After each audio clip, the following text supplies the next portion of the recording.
Hey everybody, this is Vicki. Welcome back to Courtroom Clapbacks. Today we are headed to Indiana to watch the sentencing of a man named Taylor Meyer, who last Valentine's Day decided to stab his wife Deborah 40 times with their 3 young children still in the house. Such a heart-wrenching case. I actually found myself teary-eyed during the mother of Deborah when she testified. Let me know what you guys think. Comment below.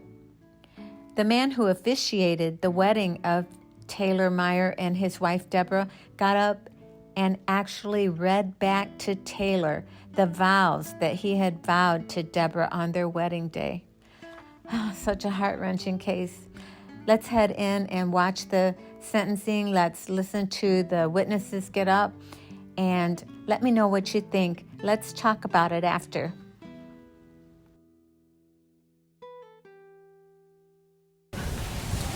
Mr. Moore. State of Indiana calls Diana Pierce.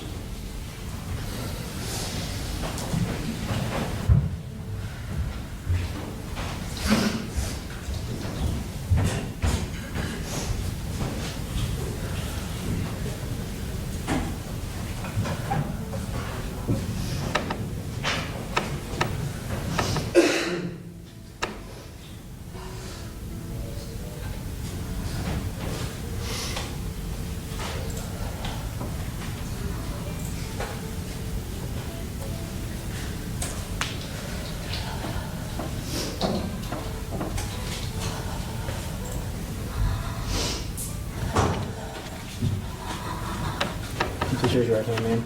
You swear firm to tell the truth, whole truth, nothing but the truth? I do. You be seated. Mr. Moore.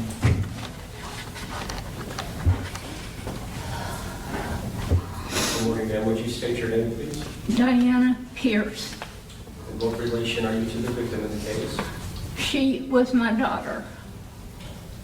Ma'am, is there a statement that you would like to make to the court regarding the sentencing? Yes.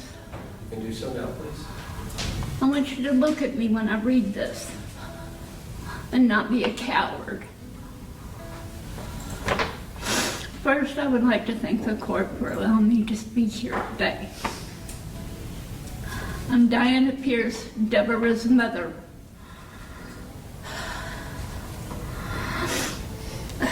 I'll start by saying you ripped my heart out. Apart that day, you murdered my beloved daughter, taking her away from me and her family.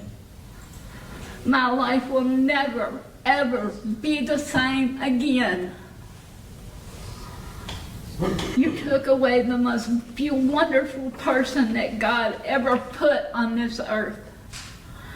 She went out of her way to help anyone in need and never asked for help.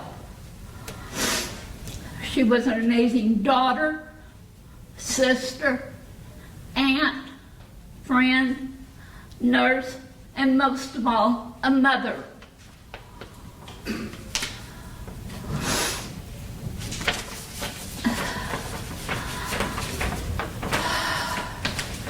Why did you have to do it? She didn't deserve any of that. There isn't a punishment they could give you that would ever try and make us whole again.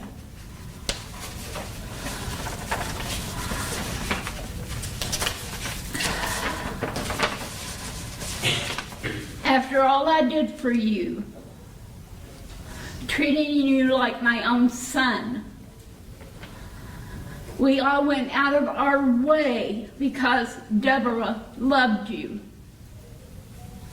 If you had any clue, or if I had any clue that you could have done such a heinous act to her, I would have done anything to stop you from harming my loving daughter.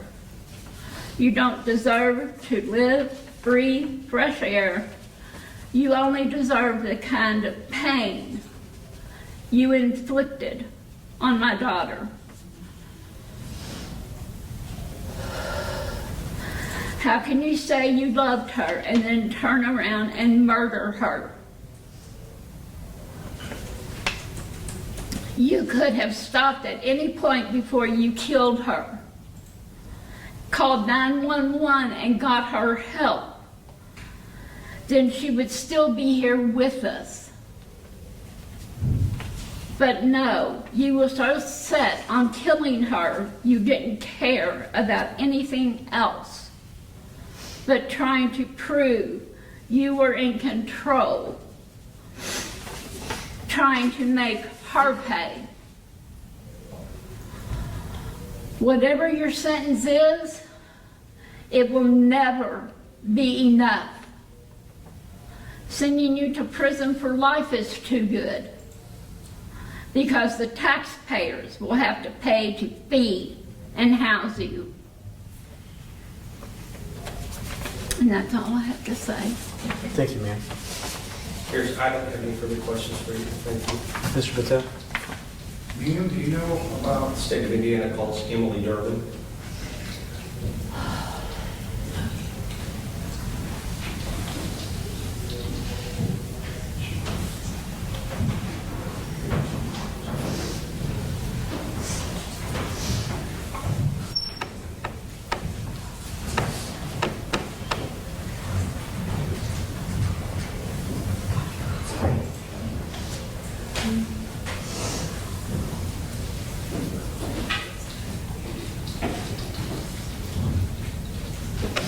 Good morning, ma'am. Good morning. Please raise your right hand for me. You swear firm to tell the truth, whole truth, nothing but the truth? Yes, sir. You may be seated. Mr. Mull?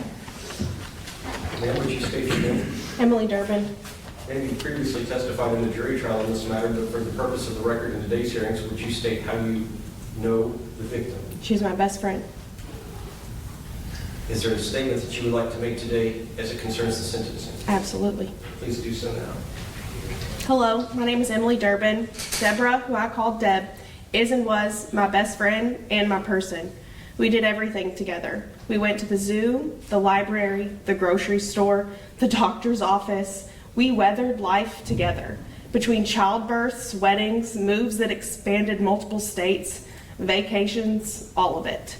I don't want to waste anyone's time here, as I'm aware that the parole board investigator, defense, prosecutor, and Judge Carafa have already received my written version of my victim impact statement, but there are things that should be addressed in this open courtroom. I would first like to say that the defendant, Taylor Meyer, is nothing but a waste of space and a waste of our tax dollars keeping him alive in prison. He deserves the worst punishment that earth may offer him, and when he meets our Maker, you will learn what true hell is. His previous criminal history may have not been allowed to be mentioned at his trial, but I'm here to say it absolutely does matter and plays a role into the waste of space he is today.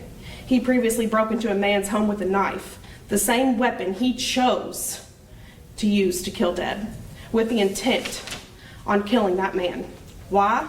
Because the man was cheating with Taylor's girlfriend at the time. But let's also not forget him driving with a suspended license, because the laws don't apply to Taylor until they do. Right, Taylor? Judge Carafa, he has already had his second chance when he did his mandatory anger management classes, which ended my best friend's life instead of on that second chance.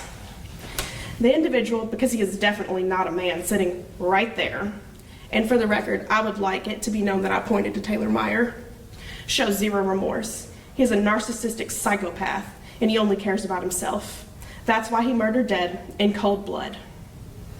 He knew what he was doing, and he stabbed her 40 times. And just to be clear, I'd like to go ahead and count to 40 to make sure he knows how many times he had the opportunity to stop while in the act, not just before, while he beat her and choked her unconscious too. 1, 2, 3, 4, 5, 6, 7, 8, 9, 10, 11, 12, 13, 14, 15, 16, 17, 18, 19, 20, 21, 22, 23, 24, 25, 26, 27, 28, 29, 30, 31, 32, 33, 34, 35, 36, 37, 38, 39, 40. While the monster and waste of life before us murdered Deb, their children were in the house too. And I would like to say thank God for Deb sacrificing herself to save those children. She would have never, ever let him hurt them. And that's why she never left. Not after he was a terrible husband to her. His own cheating, manipulating, emotionally abusiveness, and amongst other things. He never, ever cared about her. Him cheating while she was pregnant with their child had to be one of the lowest blows a woman could take, but she stayed. And since we were previously on the topic of zero remorse, I can give you a prime example. Judge Carafa, you should ask Taylor when he started his situationship back up after he was arrested, that if it even ended beforehand. What was it, Taylor? Just 3 days after you were arrested for murdering Deb, you had already had Ashley contacting you? Telling her how much you loved her, you wanted to have sex with her, all those things. Taylor, you should tell Judge Carafa about the times you told her that you loved her and you couldn't wait to be out of jail with her, planning a life together, all of those conversations. Remorse then? No. What about the tattoo on your chest of Ashley's name? Taylor, zero remorse for those actions you caused that night. Being a father, and that's something Taylor never truly did, and guess what? You're never going to get to again. Judge Carafa, this waste of oxygen, sat in the basement playing video games, talking horribly about anyone and everyone, including their own wives, in a group chat on Facebook instead of being a parent. He didn't willingly do anything. It was always an argument. Sighs, silent treatments, harsh comments, just to be a father. He never wanted them, and his actions proved it, time and time again. He can claim he was Father of the Year, but I'm here to say that's a lie, through and through. He was never in the competition to compete with. Maverick, McKenna, and Maxwell will now go through their life knowing that their father killed their mother. How can someone sleep at night knowing that they took the only parent from those children that ever truly loved and cared about them? Now their children are going to face every milestone, the first day of school, dance recitals, soccer games, t-ball games, high school prom, graduation, weddings, births of their own children, without their mother, without her love, her comfort, her presence, and all because of you, Taylor, but they won't have you either. Judge Carafa, Taylor Meyer deserves nothing but the worst punishment allowable by law. He will never be remorseful. He will never care about the murder he chose to do. He will never care about anything other than himself. And Taylor, I can't wait for your hell on earth to begin when you go to real prison. And then when you die, your real punishment will start. And that's a day I'll smile really big knowing you're where you belong for eternity. State of Indiana calls Albert North.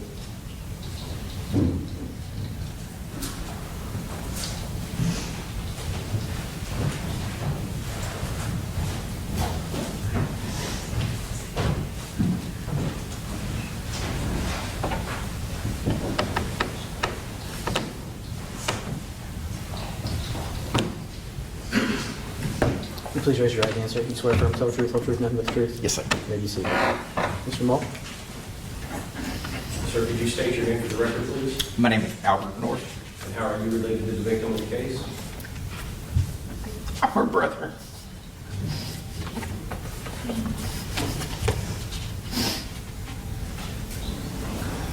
Is there a statement you'd like to put to the court this morning?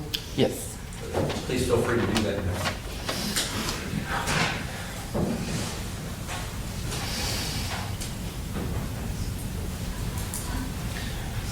No words can truly describe the emotions our family has experienced over the past 427 days.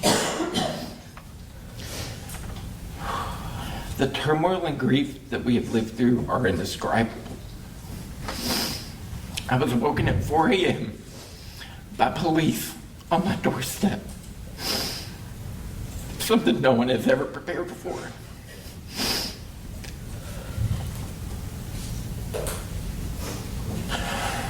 I then had to wake my entire family and rush to the police station, only to be met with the most horrific news. There was no time to grieve, no time to process, no time to think. In that moment, there were 3 children who suddenly needed comfort in a world turned upside down. Those were your children.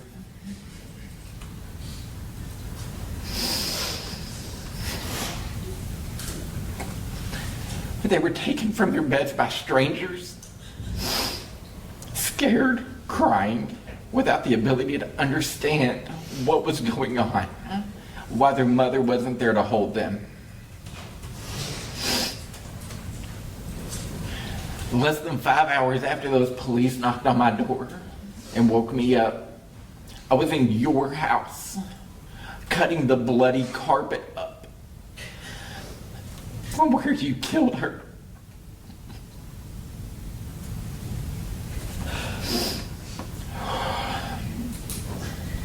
Family was something you never valued. Her children were something you never valued. And now Missy and I must pick up the pieces of their shattered lives. We will spend years trying to show them that the world is not defined by the evil that took them.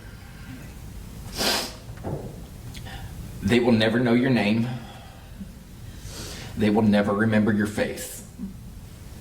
You stole the most important person in their lives for reasons that were as selfish as they were cruel. You once told her that you were stronger than she was. That's what you told her while you were killing her. That was never true. She was stronger than you, and deep down you knew it.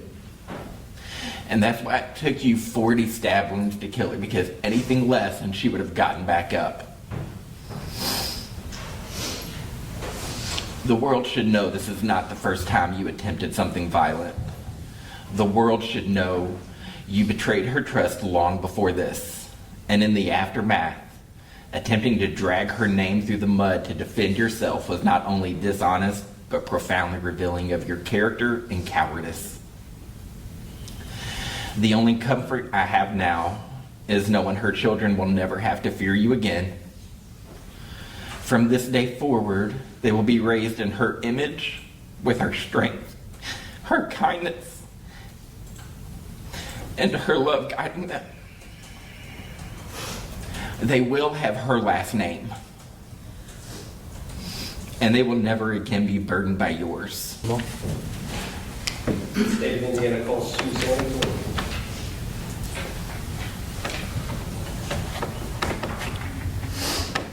Please raise your right hand for me, ma'am. You swear firm to tell the truth, nothing but the truth? Yes, sir. You may be seated. Mr. Mull. And would you state your name for the record, please? Susanna North. How are you related to the victim in this case? She was my sister. Is there a statement that you would like to make to the court today? Yes, sir. Please feel free to do that.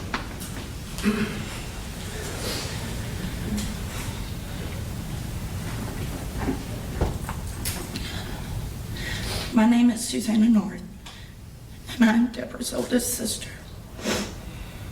Deborah was a statement I never imagined to speak on this early in my life.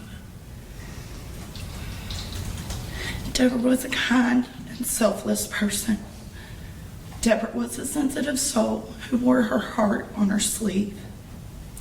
If she was happy, hurt, mad, or sad, one could instantly tell, because emotions are not something we hid well. Deborah had the biggest heart and the most beautiful smile. A person who helped with everything and took joy in it. Deborah will no longer be able to share her caring nature with her patients through nursing, her kindness and big heart with her friends and her family. As a sister, I miss the moments she shared with us during family events. I miss having a person in my life that truly understood what I'm going through. As a mom, as a wife, as a daughter. Because we were cut from the same cloth, went through the same trauma as children, and came through to adulthood as stronger women together. I will miss watching Deborah evolve as a mother, watching her grow through the next phases in life. Deborah truly was a patient person. I miss watching her patience in action as she handled sibling squabbles, whether it was between her children or her own siblings or her nieces and nephews. I I simply miss seeing her smile and hearing her laugh. A person who always had us smiling and laughing with a joke or a sassy comment. Deborah's laugh was infectious, filling the room with light and love. I miss being able to call her, and I miss her random check-ins. Deborah was one of a kind who can never be replaced. I love my sister, and I miss her presence every day. I hate talking about her in the past tense. Being notified of our sister's death came in a few different ways. Once from Taylor Meyer in a text. I remember seeing the text and thinking, what an odd thing to say. Half asleep at the time, I didn't understand why would Debbie send that. A couple hours later, we would be notified by the detectives that Taylor had truly murdered our sister. And then again each morning, I'm reminded with her ashes on my bedroom dresser.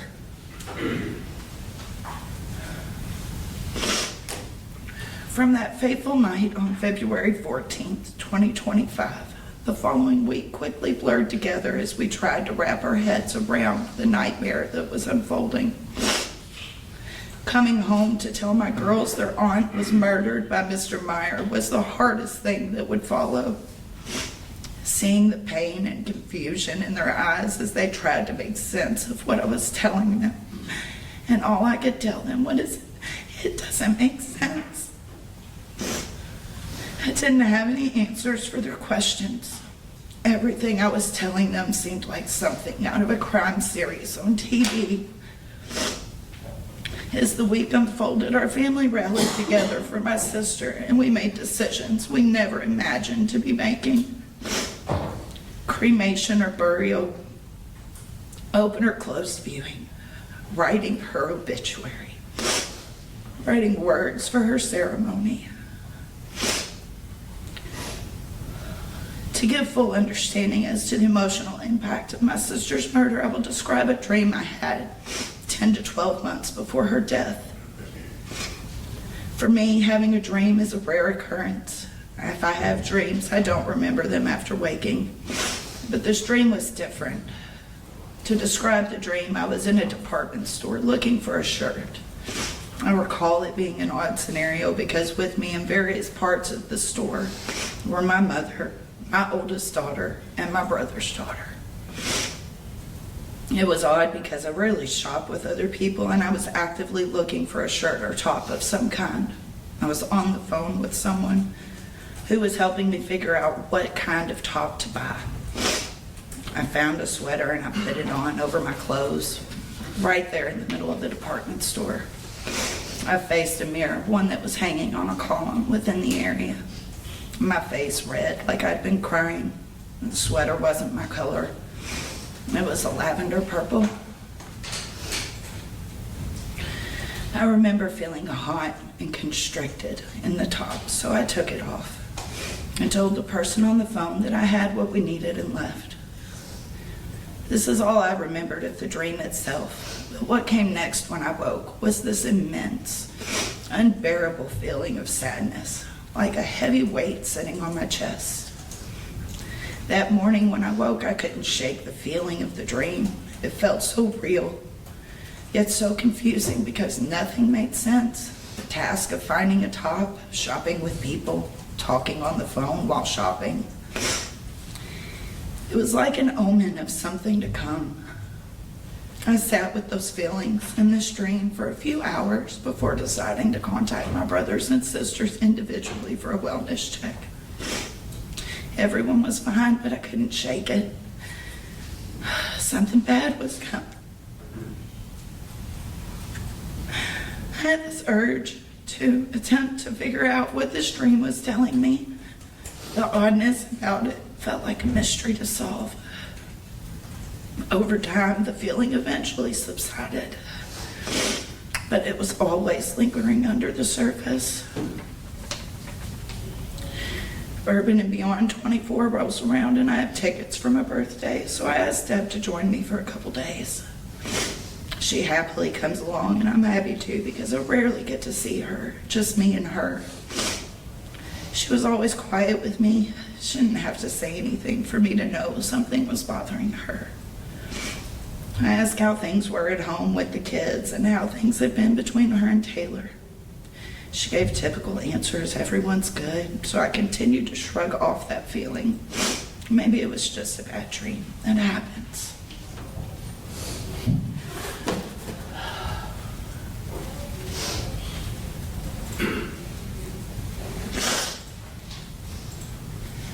I didn't know it then, but I would relive that dream down to every detail, including walking through the department store with Emily on the phone and half my family in tow, frantically searching for a top for Deborah. The week that followed my sister's murder, I was tasked with picking the clothes she would be dressed in for viewing at the funeral home. Usually when someone is buried, the family gets to pick clothes for their loved ones. They don't have restrictions for what that will be suitable for viewing. But as the funeral director explained, the condition of her body had to hide bruising around her neck. We had to hide the cuts to her chest and her arms, and bruising along her entire upper torso. I remember being so angry and frustrated, trying to find something that would look pretty, be reflective of my sister's style, but would also serve its purpose, to cover all the damage inflicted in her last moments alive. It was an amazingly difficult task, but one I was meant to complete. In that moment, finding the shirt from my dreams in real life, I knew I had failed to solve the mystery. It was too late. The big sister, the problem solver, had failed to protect my sister. Every day I live with the guilt of not being able to solve that dream that would have saved her life. I live with the guilt of ultimately dismissing the warning as just a dream.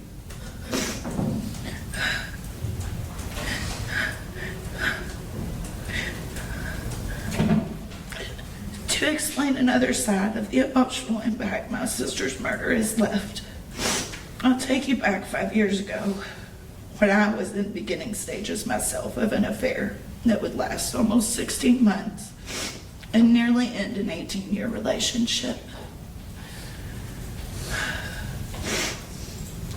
A decision I regret every day and continue to make amends for. None of us are perfect. And now I daily ask God why I was spared. Why did she have to die? What did she do that was so different? But I realize now it wasn't what she did nor what I did.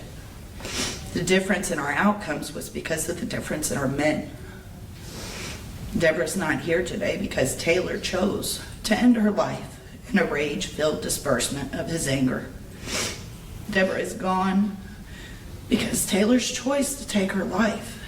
No goodbyes, no final words. A fight to the death, with no consideration of the impact.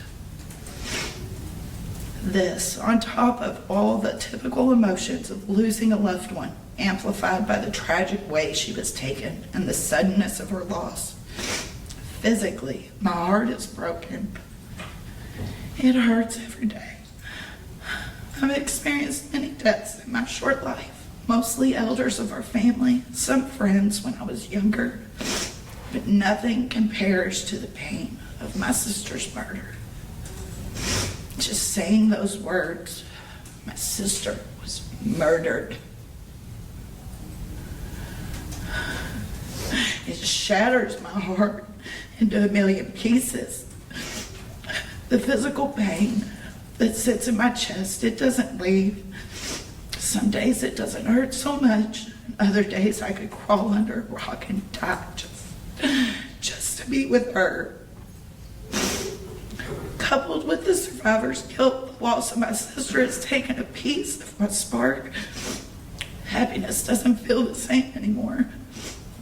As quickly as it comes, it leaves, overshadowed but with memories and the what-ifs. Deborah will never see her kids grow up, never see them get married, or have their own children. Deborah will never get to be a grandma. She will never get to finish living all the dreams she had for her kids and herself. She'll never get to see the amazing adults her nieces and nephews will grow to become. And likewise, I will never get to see Deb as a grandmother. Undoubtedly, she would have been great. Becoming a mom was one of Deborah's greatest journeys and accomplishments. Deborah struggled getting pregnant and carrying to term. It took Deb a lot of research, doctor's visits, testing to understand what was going to work. Ultimately, she had to take all the required vitamins in their most basic form in order for her body to absorb them. She couldn't take generic prenatals like everybody else. All this to say, she made it her full job to becoming a mom. When she finally succeeded, she made it a priority to maintain a healthy lifestyle, solely breastfeeding all 3 children.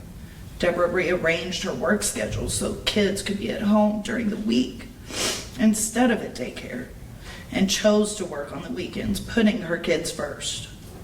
She coordinated speech therapy, play dates, checkups with the doctor, planned and cooked family dinners. She wholeheartedly put everything she had into her children. For her passion in being a mother to be so violently injured by Mr. Meyer's actions cannot go unpunished. For her children to be robbed of the unconditional love of their mother, the fullest extent of the law must reconcile his actions. Before Deborah became a mom, she was one of the greatest aunts to my daughters. In losing Deb, my oldest daughter has lost one of her best friends. My daughter had a second mom with Deb, someone she could vent to, someone to remind her that her mom just wants what's best for her. Deborah would take my oldest daughter out on shopping trips and play dates, playing sleepovers, bonding and spending time together. My youngest daughter will never get to form that bond, and now struggles with understanding how someone who claimed to love Deb so much could do something so egregious. There isn't a soul in our family that hasn't been traumatized by the actions of Mr. Meyer. I don't write this statement hoping that one day Mr. Meyer may feel remorse, because he has made it clear that he knew what he did. Through his actions and his words, we know he viewed Deborah as property. Through his actions and words, we know he abandoned his vows of his marriage long before Deborah. As Deborah's family, we know she gave him many attempts to fix his behavior and to step up and be the father and the husband he promised to be. It breaks my heart that throughout their marriage and even on her last night on this earth, she was truly alone. Raising a family is incredibly difficult when both parties aren't fully committed. Mr. Meyer's words in the card, "You won't have to carry us alone any longer." Carrying a marriage when both parties aren't committed is impossible. One basic thing some men don't understand about women: women seek basic human adult interaction, intellectual stimulation, connection, and shared experiences. This forms our foundation of our relationships. And when you're a mother of small children, this interaction and connection becomes a lifeline and a break from the heavy load being carried. In the beginning of relationships, it's easy because each has time for friends, their own hobbies, each other, basic responsibilities. When kids come into the mix, someone has to shoulder the bag of responsibilities. Debbie had been without help and struggling for the majority of their marriage, as short as it was. He did nothing to support her, nothing to truly show her love or even treat her with the respect the wife and mother of your children deserve. When Deb wasn't able to continue the balancing act and had enough, dealing with more than we're even able to mention, she decided to give the marriage the same input he gave, turning tables for the taste of his own medicine. He didn't like it, and he killed her. After the crime scene was released, my brother and I were cleaning up the bedroom, cutting the blood-soaked carpet from the floor, an area the size of a small child's bed. Tried to make sense of what I was seeing. When Mr. Meyer said there was no return, he could have stopped at any moment.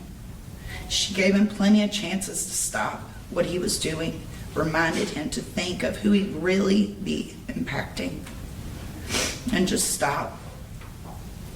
What hurts the most is 3 weeks earlier, she saved his life and stopped him from ending himself. This could have been a case about assault. Everyone would have been scarred, but we would have healed and we would still have Tip. She saved his life and he took hers. Looking back as a big sister, I wish I would have seen the signs and helped. I don't even know what I would have done. I regret not being able to somehow stop this nightmare, even though I know this was outside of my control. I foolishly believed everything was good when she gave me half-hearted responses. And maybe she did carry it well for a while, because we are strong women who really don't ask for much. We'll never know why she didn't tell us what was going on. The prosecutor summed it nicely. This has been all about Mr. Meyer from the beginning of the marital problems to their last night together and now ending with a trial. A trial where, in the end, the result has not changed, but in the process, you've wasted thousands of dollars that could have gone to better use. To witness Mr. Meyer's selfishness throughout this trial, dragging Deborah's name through the mud in attempts to justify what he has done, shows he'll truly never take accountability for his actions. As such, the court should hold Mr. Meyer accountable for the maximum punishment allowed. Thank you. Thank you, Ms. Norton. I don't have any further questions. No questions of this witness, thank you. Thank you, ma'am. Mr. Moore? Thank you, Your Honor. Mr. Patel, any witnesses? Judge, kind of because of the issues I've outlined for the court, there's nobody willing to appear as a witness. In my mind, it might be appropriate to do some investigating as to exactly why that is. That obviously would be a significant criminal offense of obstruction of justice if that is in fact happening. But as of today, again, we don't have any witnesses. Mr. No, I'd like to make an allocution statement. Would he like to make a statement? Yes. Mr. Meyer, please raise your right hand for me. You swear firm to tell the truth, nothing but the truth? You may begin. Yes.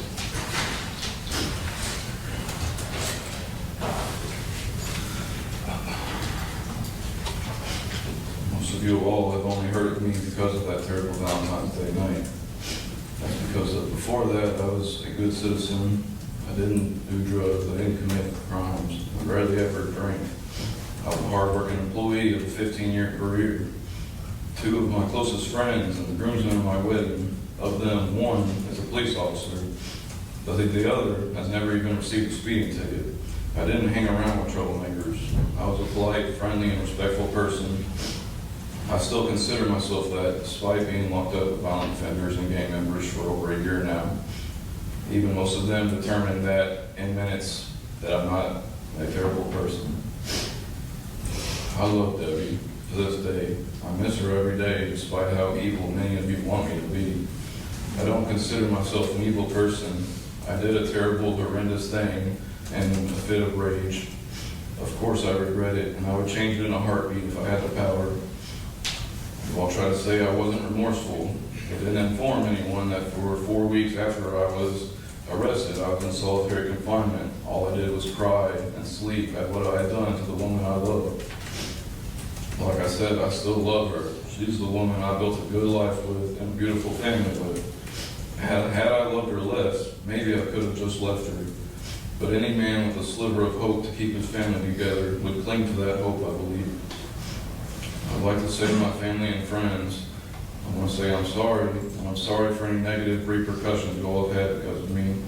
I love you all and thank you all from the bottom of my heart to the few who have stayed with me, knowing that I would never do something like this in my right state of mind. I tried to get an opportunity to be with you all again, I really did, and to see my babies again. I'm sorry for not revealing what I was going through. I was trying so desperately to fix things. I didn't want your all's opinion of Debbie to change. That's why I kept it a secret. I know you all loved her as well. To Debbie's family and friends, I know there's nothing I can say that will fix what I've done. I cared for you all as well, and I am truly sorry. Because of me, you all lost a daughter, a sister, an aunt, or a friend. Believe me when I say I understand your anger and hate towards me. I'm angry and hateful towards myself for what I've done. All I can do now is continue to pray for you all and pray for forgiveness and the strength to forgive myself one day. I know what you all have lost. Lastly, I'd like to say that Maverick and Kenma and Max are beautiful babies. Mom and Dad love you so, so much. Mom will always be with you all.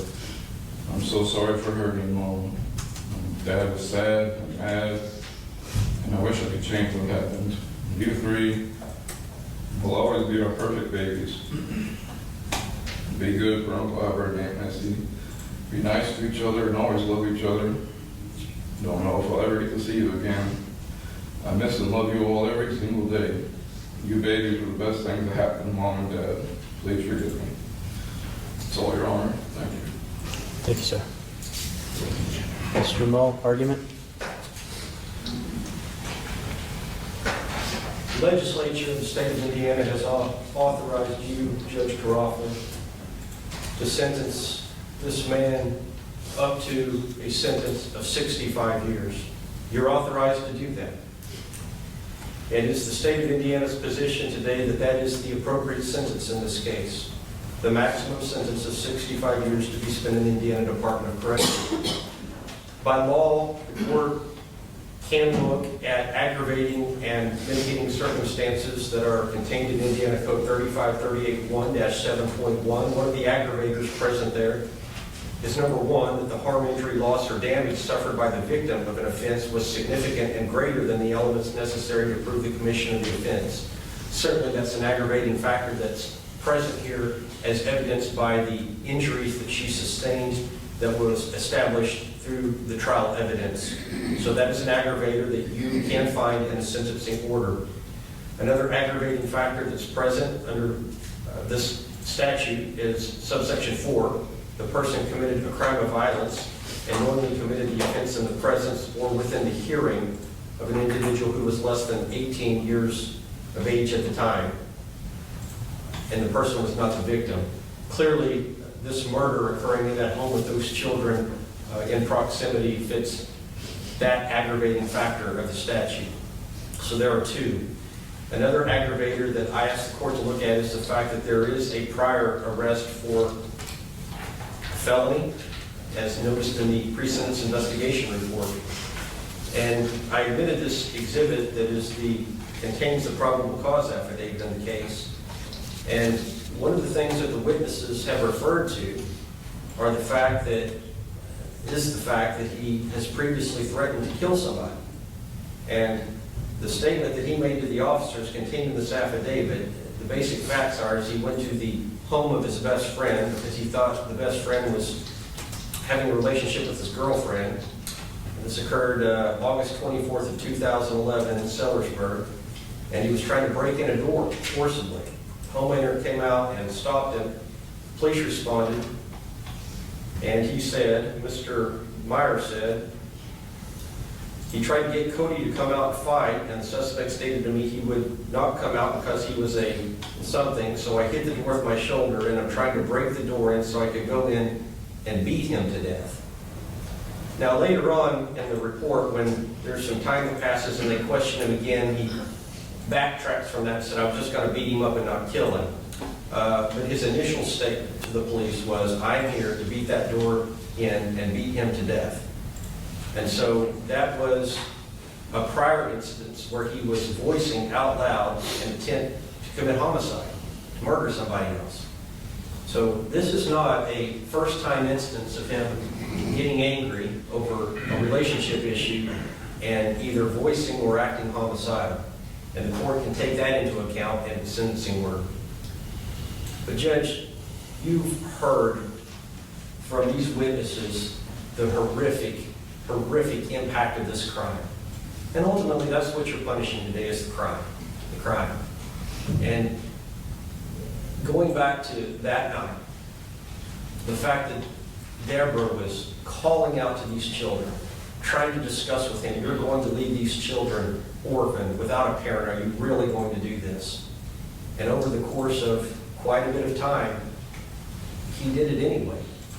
And the burden he has left so many people with in the aftermath of this is he has not only taken the life of Deborah, but he has impacted the lives of all of these family members in a way that is going to impact them the rest of their lives.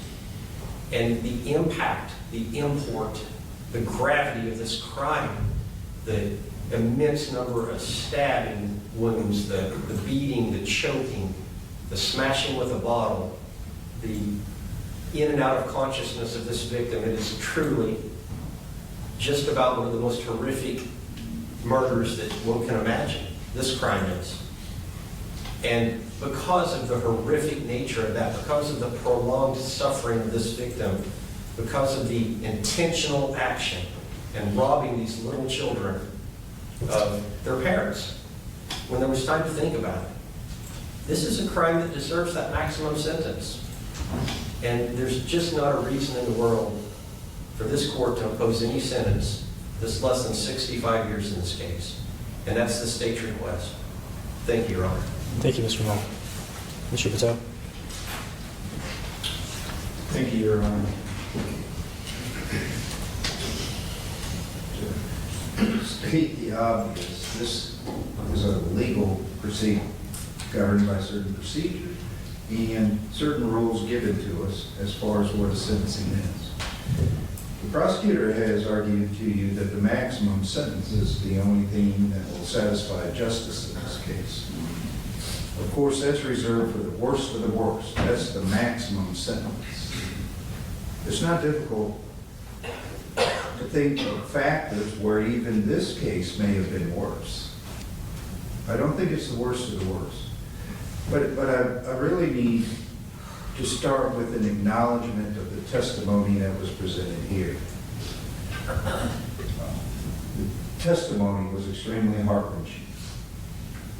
I think we all felt it. By removing Deborah from this world, Mr. Meyer took a piece of the whole world out that can never be filled again. There's nothing nice that can be said of what Mr. Meyer did. Absolutely nothing nice. It's horrible. Absolutely horrible. And he's here submitting himself to the court today for punishment. But as Mr. Mull pointed out, we've got a statute that kind of tells us things that have to be considered, although it's not exclusive, in determining a sentence. You know, for better or for worse, one of the things in there is not strong feelings of the family. Now, the reason why that is long ago, we made a collective judgment as a society that in Indiana, as the Indiana Constitution states, justice will be based upon reformation and not vindictive justice. And that, of course, is why in legal proceedings, you can't have a family member sitting on a juror when that other family member is injured. That makes sense to us, and we all think that's fair and right. Because it'd be too difficult. It'd be too difficult to be fair and unbiased. So, the law says you've got to look at objective factors, and that weight given to the wishes of people who were close to the decedent really weigh none at all. I bring that to the court's attention because it is gut-wrenching. Nobody can apologize to the family enough.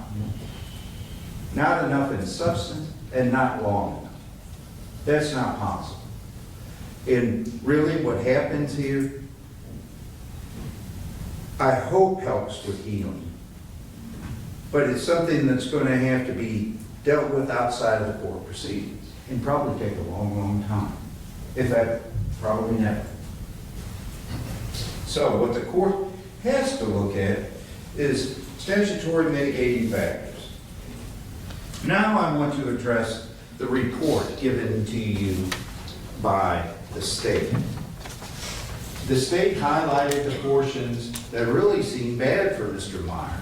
Oh, it looks like he threatened to kill somebody else out of a domestic situation. The person was having an affair with his wife, and so Mr. Meyer makes statements that he wanted to kill him. But I want to point out things.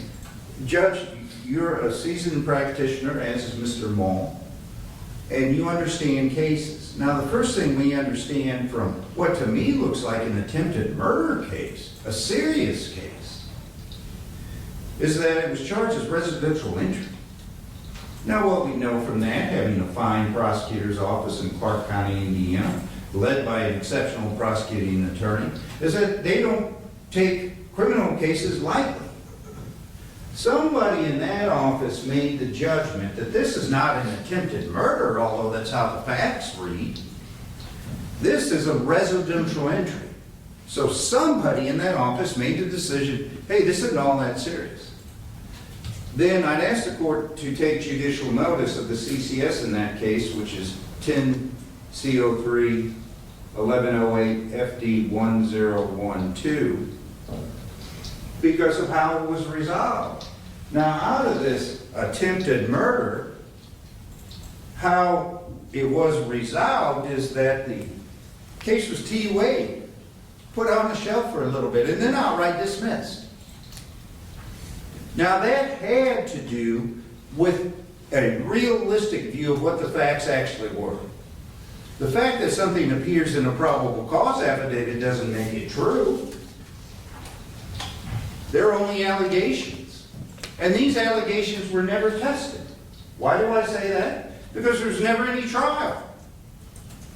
I didn't see an evidentiary hearing, although I wasn't looking for that at the time.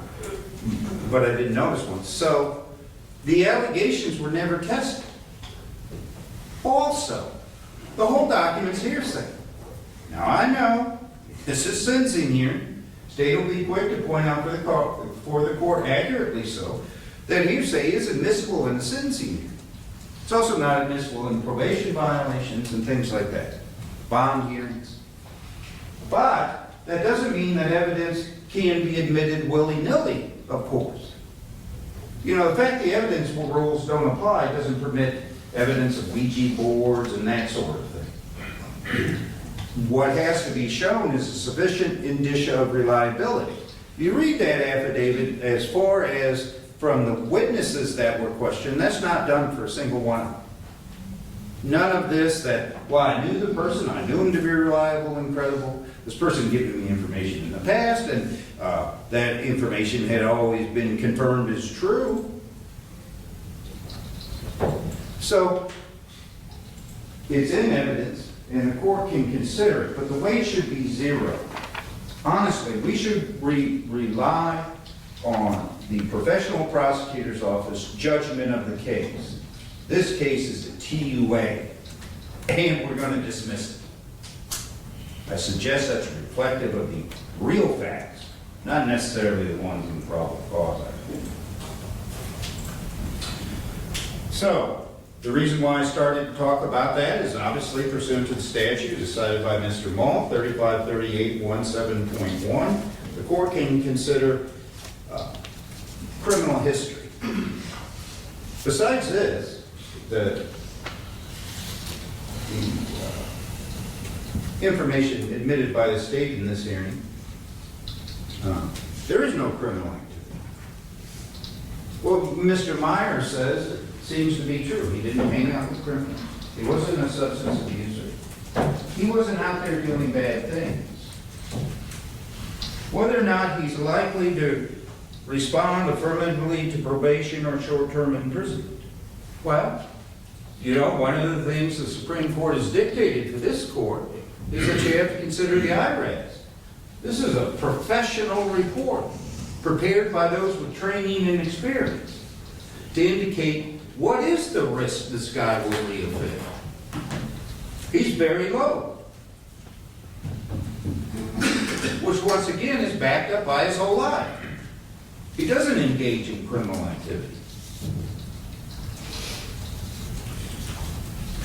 Character and attitude indicate, well, I do want to talk more about that. Respond to permanent leave, probation, short-term imprisonment. You know, the way the case law looks at that is whether or not somebody's been on it before. If somebody's been on probation or imprisonment, then we know how they reacted by their record. But of course, that hasn't happened here. The state didn't mention this mitigating factor, and the state doesn't have any evidence that would indicate that it's not there. I want to point out that in this case, Judge, I would ask you to take judicial notice of the evidence adduced at trial for the purposes of the sentencing. Okay. Court took judicial notice. Thank you. Mr. Meyer was one of the most cooperative people I've ever seen with the police. Did everything the police asked, including giving multiple statements. The court heard those statements. He wasn't difficult with the police. He was raised the way a lot of us were, that the police are good people. And we cooperate with the police. Made no attempt to escape. Never fought the police. Cooperated in every facet. He certainly hasn't been a difficult person here. And hasn't been a difficult person in the jail.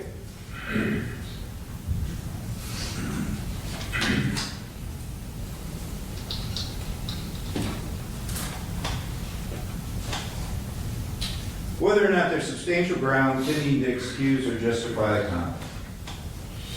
Because we're here, we understand that his emotional state at the time didn't raise to the level of being a defense. But that doesn't mean that it's not a mitigating factor. In that regard, this factor should be considered along with whether or not the crime resulted from circumstances unlikely to reoccur. The court heard in-depth evidence of what happened in this case. The mental anguish that Mr. Meyer was going through. How it seemed to build through the evening. I don't think any of us really thinks this would have happened if the facts hadn't lined up exactly as they did, bringing on this extreme emotional crisis where he lashed out. As far as non-statutory mitigating factors, I would ask the court to consider in tandem the emotional collapse and mental health mitigation. We know he has some mental treatment history. In that, it's documented that he suffered from severe depression. He has prior suicide attempt, and he's been prescribed a psychotropic drug while in jail. Now that simply means that his issues are treatable. This isn't a case where the court can say, well, there's going to be future dangerousness because of his mental status. The jail providing treatment, their doctor has said this is treatable with medication.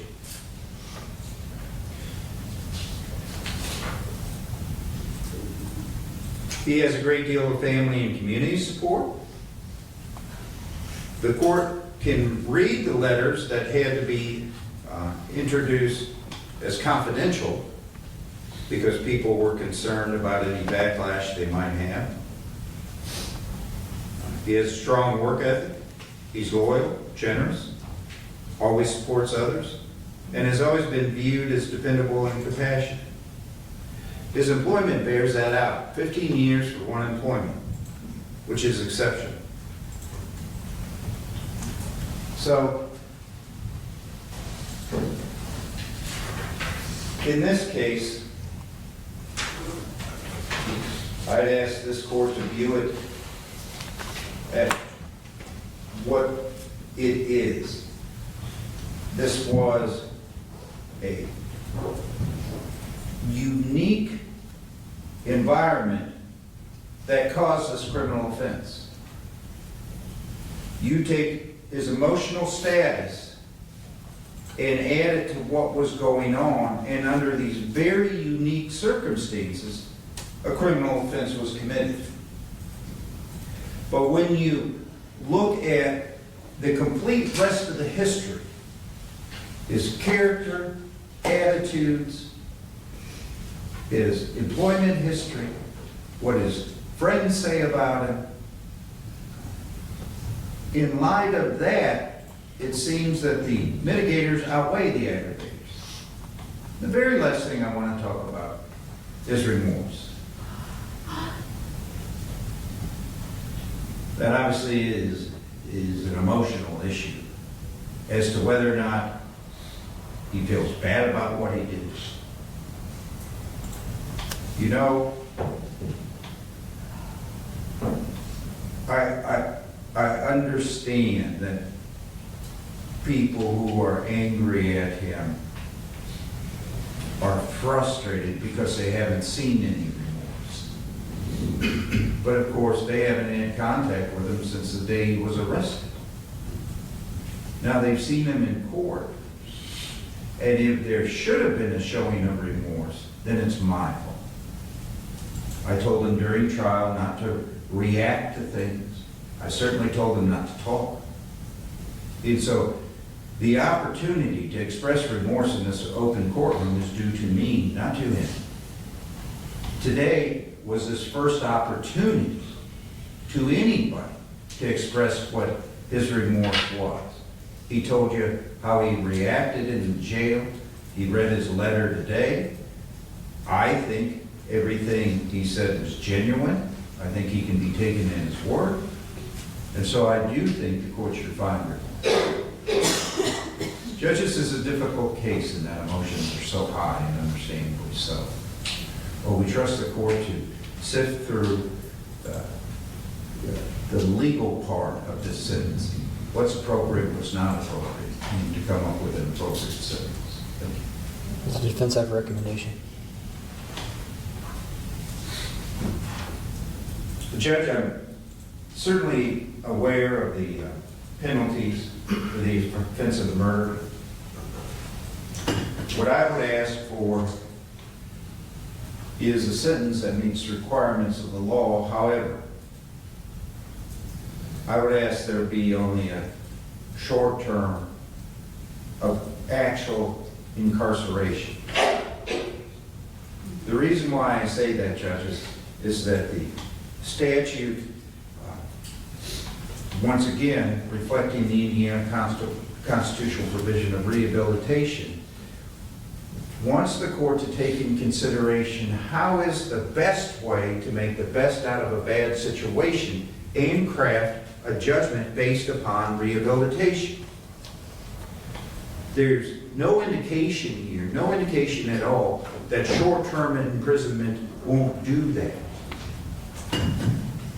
I think any incarceration really isn't needed because he realizes what happened here. He realizes it was his mistake and nobody else's. And to warehouse somebody in jail really has diminishing returns. Makes them more of a criminal than somebody who isn't criminal. And for that, I'll talk about the IRS. He's not a criminal time. So I think even a very short term of imprisonment, I understand it'll be a number of years. I'm not asking for months or days. But a short-term period of imprisonment, followed by community corrections. The world works better for us if he's on community corrections rather than in jail. In jail, we all pay for it. If he's on community corrections, he pays for it. And then, after that, once he's shown himself on community corrections under this extremely tight supervision, then perhaps a term of probation. Thank you. Thank you, Mr. Patel. First, I want to thank everyone who submitted letters and testified here today. It gives the court a better understanding of who Deborah was, and this has been about Mr. Meyer since he's been arrested, and I think hopefully this will give you a little bit of closure. A few things. Mr. Meyer, in Mr. Moll's closing at trial, he talked about the difference between regret and remorse. I think you probably regret what happened, but I don't think you show a sign of remorse whatsoever. My fear is that the shrapnel from that night won't be fully realized for years to come. The amount of lives that were touched by your intentional actions on February 14th of 2025. Mr. Bateau said a maximum sentence is reserved for the worst of the worst, and I shudder to think of how this could get any worse. Pursuant to Indiana Code 353817.1, the court is going to find that the harm, injury, loss, or damage suffered by the victim of the offense was significant and greater than the elements necessary to prove the commission of the offense. Additionally, committed a crime of violence and knowingly committed the offense in the presence or within the hearing of an individual who is less than 18 years of age at the time the person committed the offense and is not the victim of the offense. The court will find mitigating circumstances that for a substantial period of your life prior to the commission of this offense that you did, you were law-abiding. I can't in good faith say that I feel that you'll likely respond affirmatively to probation or that your character or attitude is one that would unlikely commit another crime. We find that the imprisonment of you will result in undue hardship to either you or your dependents. The court will give additional mitigating factors for your mental health treatment history. With that being said, the court's going to find the aggravating circumstances far, far outweigh any mitigating circumstances. The court's going to sentence you to 65 years executed in the Indiana Department of Corrections. I need to let you know you do have the right to appeal your conviction and your sentence. That needs to be filed within 30 days. The court will appoint the public defender's office for your appellate purposes. Okay, guys, what do we think? Did he get what he deserved? I sure think so. The part where Deborah's mother got up there and said, "Look at me when I'm talking to you. Don't be a coward." I loved it. He deserved it. She said, "You ripped my heart out." Oh, I'm telling you, I had to get my Kleenex out for real. And then him defending himself, saying, if I wouldn't have loved her this much, basically, if I hadn't loved her this much, this probably wouldn't have happened. Oh, it's so narcissistic and disgusting. And then his list of, I've never done drugs, I don't drink, I have really good friends, got a cop friend and got a friend that's never had a ticket. Anyway, what a case, huh? What did you guys think? And all of that happened on Valentine's Day. Can you even imagine every Valentine's Day when as this family and these kids grow up, all of this is what they're going to feel, all of this coming back on them. Just praying for them all, covering them in prayer. So let me know what you think in the comments, and I will look forward to seeing you again here on Courtroom Clapbacks. Have a good night.